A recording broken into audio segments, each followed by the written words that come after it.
যে বাউন্ডারিটা সেটা কিন্তু লিমিটেড, বাট যার ধরো যে একটা স্ট্যান্ডার্ড সিজিপি আছে, তারও তো সার্টিফিকেট আছে, সেও তো ওই কোর্সগুলো করেই আসছে, কিন্তু যখন সে আরো কয়েকটা অ্যাক্টিভিটিস করতেছে সে কিন্তু আরো অনেকগুলো কথা সে অ্যাড করতে পারতেছে।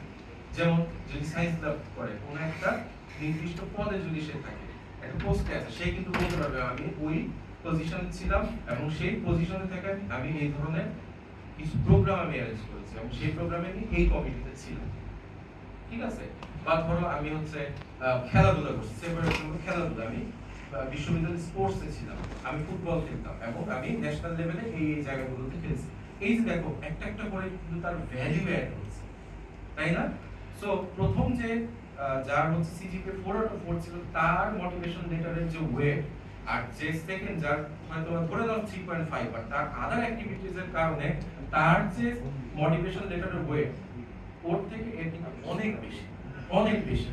যারা আমরা বাইরে পড়াশোনা করে আসছি আমরা জানি যে একটা স্কলারশিপের জন্য যখন যখন বিভিন্ন বিষয়গুলো নিয়ে যখন তোমার মার্কিং করা হয়, তখন কিন্তু সবগুলো বিষয়গুলো কিন্তু দেখে।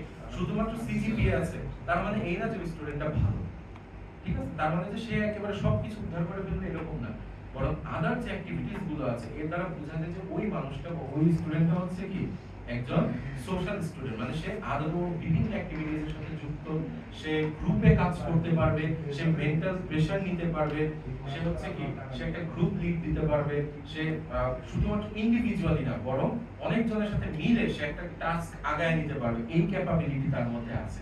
তাকে একটা মিডল পয়েন্টে এসে যদি ফেলে দেওয়া হয়, সে ওই মেইজ থেকে বের হয়ে আসতে পারবে। সো এই ক্যালিবারটা তার আছে। কারণ দেশের বাইরে গেলে প্রথম যে বিষয়টা আমাদের সবচেয়ে বড় প্রবলেম হয়ে আসে সেটা হচ্ছে কালচারাল শক। কালচারাল শকটা হচ্ছে সবচেয়ে বড় শক, ঠিক আছে। আমি আল্লাহর রহমতে 3টা দেশে গেছি এবং 3টা দেশে 3 ধরনের স্টাইল, 3 ধরনের কালচার, 3 ধরনের রিচুয়ালস। সো দেখা গেছে ওইখানে যাই প্রথমে যে ধাক্কাটা খাইছি কালচারাল শক, ল্যাঙ্গুয়েজ শক, এইগুলো। তো যখন একজনের ওরা তো যখন স্টুডেন্ট নেয় ওরা তো দেখে যে এই স্টুডেন্টের এই ধরনের অ্যাক্টিভিটিস গুলোর সাথে সে জড়িত কিনা। যখন দেখে যে অ্যাক্টিভিটিস গুলোর সাথে জড়িত, স্পেশালি তার মোটিভেশন লেটারে যখন এর উল্লেখ থাকে, তার সিভিতে উল্লেখ থাকে, তখন তারা ধরে নেয় যে এই ছেলেটা সার্ভাইভ করতে পারবে in the long run. So আমি এই স্টুডেন্টটাকে নিতে পারি, এটা একটা বড় ফ্যাক্ট।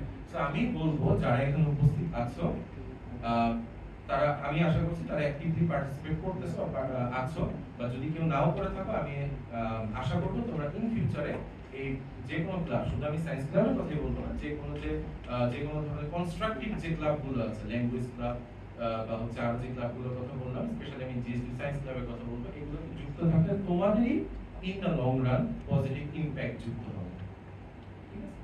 তো এই হচ্ছে বিষয়। আর আরেকটা বিষয় যেটা বলতে চাই যে দেখো আমাদের এই যে অ্যাচিভমেন্টের যে বিষয়টা, আমরা যে অ্যাচিভ করি যে কোনো একটা কিছু, সে ফর এক্সাম্পল আমি যদি তোমাদের বিশ্ববিদ্যালয়ে ভর্তির কথা বলি, এর জন্য কিন্তু কিছু ধাপ আছে, তাই না? এসএসসি এর একটা স্কোর আছে, এইচএসসি এর একটা স্কোর আছে, এরপরে তোমরা এখানে ভর্তি পরীক্ষা দাও, সেটার একটা স্কোর আছে, এরপরে ডিপার্টমেন্ট ওয়াইজ তোমাদের চয়েসের একটা বিষয় আছে, এরপরে তোমরা কিন্তু বিভিন্ন ডিপার্টমেন্টে ভর্তি হও, পড়াশোনা তোমরা কন্টিনিউ করো, তাই না? অর্থাৎ এই বিশ্ববিদ্যালয়ে আসার আগ পর্যন্ত তোমাকে বিভিন্ন ধাপে ধাপে কিন্তু যোগ্যতা অর্জন করে করে করে করে আসতে হয়েছে, তাই না?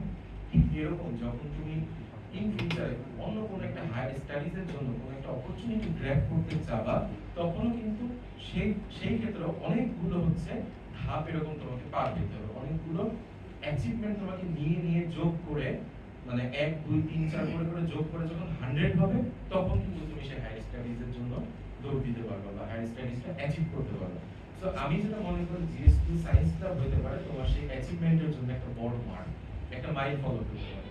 সো আমি তোমাদের যারা নতুন কমিটিতে আসবে এবং হচ্ছে যারা পুরাতন কমিটিতে আছো, তাদের প্রত্যেকের প্রতি আমি আশা রাখবো যে এই সায়েন্স ক্লাবটাকে তোমরা আরো সামনের দিকে নিয়ে যাবে, আরো বেশি অ্যাক্টিভিটিস তোমরা করবে। অলরেডি যারা আছে, যারা প্রেসিডেন্ট এবং হচ্ছে জেনারেল সেক্রেটারি, তারা অনেক পরিশ্রম করেছে, আমি দেখছি তারা অনেক পরিশ্রম করছে এবং বিএসটি সায়েন্স ক্লাবকে এই পর্যন্ত আনার পেছনে তাদের প্রিভিয়াস যারা আছে তাদের যেমন অবদান আছে এবং যারা বর্তমান কমিটিতে আছে তারাও অনেক অনেক বেশি পরিশ্রম করে এই পর্যন্ত নিয়ে আসতে সক্ষম হয়েছে।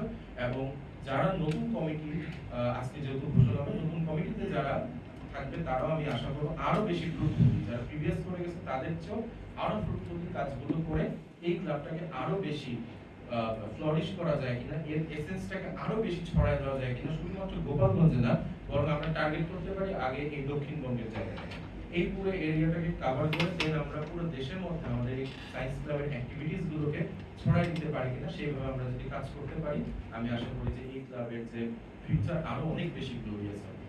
ধন্যবাদ সবাইকে।